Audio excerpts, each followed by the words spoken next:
Earlier, we mentioned that Amtrak was going to release a statement about the engineer last month's crash in Philadelphia. Well, just into our newsroom is Amtrak's paper statement.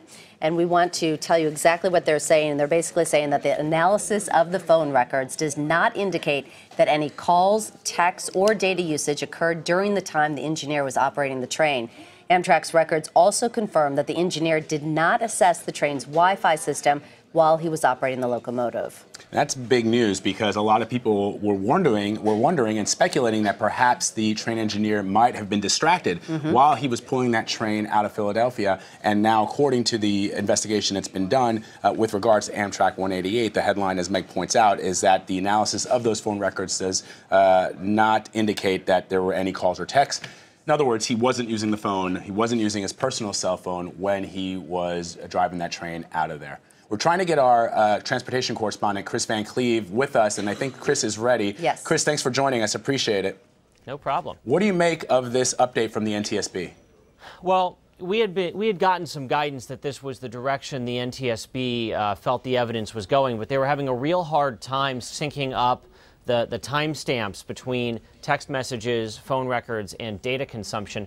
And they also were spending a lot of time trying to confirm whether or not the phone was in airplane mode or off, and if it was in airplane mode, was anything on it accessed. And they're still waiting for an exemplar phone from Apple, presumably, to go through and compare their findings on the airplane mode. But what they have been able to say now definitively is that he wasn't on the phone making calls, texting, using data, nor had he accessed the Wi-Fi on board the train while he was operating the locomotive. You know, we have seen fatal accidents because train operators were texting in the past. It happened in California about 2008, 2009, a deadly Metrolink crash that killed about 24 people. So that was certainly one of the things the NTSB wanted to rule out, and it appears now that they have been able to rule out the cell phone as being a factor in this crash. Policy is that that phone be off and put away while the train is in motion, and that is what the engineer's lawyer had said the engineer did. Was he turned off his phone and put it in his bag away once he started operating train 188. You know, what this does is it crosses one more possibility, one more unanswered question off the list of things the NTSB are going through as they try to narrow down on what happened. We know so far they haven't seen any indications, or at least haven't reported any indications of mechanical issues with the signals, with the tracks. To date with the train car. We know they're still going over the locomotive as well as the evidence that was recorded in the event recorder. But so far, there hasn't been any signs of mechanical failure, which means you really have to assume here, and I don't think it's a huge leap to say, that the focus goes primarily on to what happened inside that locomotive, what the engineer was doing or what he didn't do in the moments leading up to that crash. And you know, there are certainly a couple of things that I think we can talk about that are likely still trying to be figured out. You want to know how this train accelerated. Did it accelerate on a steady rate, or did it appear like somebody floored it, essentially?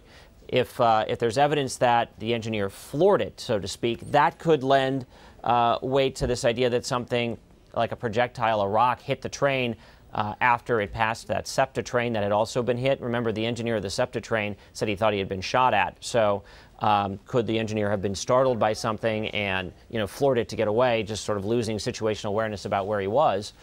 You know, another theory is if it was a gradual acceleration, then you have to wonder, could this engineer, who had only had about 3 weeks time on that portion of the Northeast Corridor between D.C. and New York, could he have gotten disoriented and thought he was on a different part of the trip? We obviously don't know that, but those are things that the NTSB now are going to have to try to rule out as they hone in on what might be the cause. And before you go, Kris, just do you have any idea or a sense of a timetable, how long it's going to take for them to basically check off that next box as they look into why was he going almost twice the speed rounding that curve?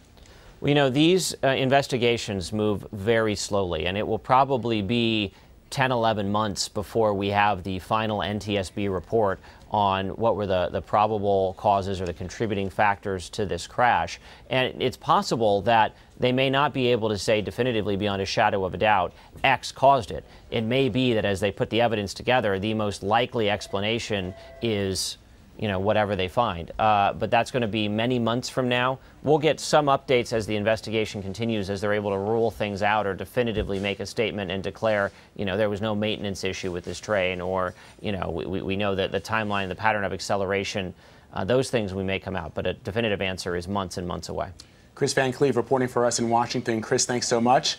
If you're just Sure. joining us, the headline, as far as Amtrak 188 is concerned, the headline is that the engineer, Brandon Boschen, was not using a cell phone, and the NTSB investigation saying that the cell phone was not on, did not indicate any calls, texts, or data usage during the time that the engineer was operating that train.